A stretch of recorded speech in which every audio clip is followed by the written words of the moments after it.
In this video, I'm going to show you how you can find your total watch time on your YouTube channel. So for this, you want to go into your YouTube studio. Now, once you're here, all you need to do is click on analytics, which is right there.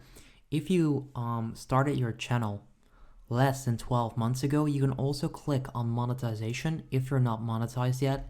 And then right there, you'll see your public watch hours. But if you don't have that, if you started over a year ago, you want to go into your YouTube studio, click on analytics, then right there at the top right corner you can select a time frame.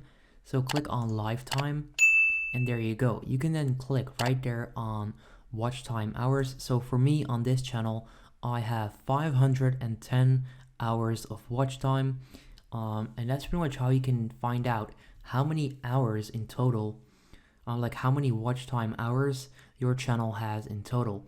So if you appreciate this quick tutorial, make sure you go ahead and leave a like on the video. That would help me out. If you have any questions about this, then feel free to ask them in the comment section down below.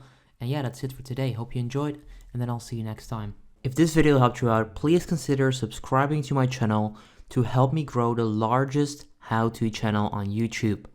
I appreciate it.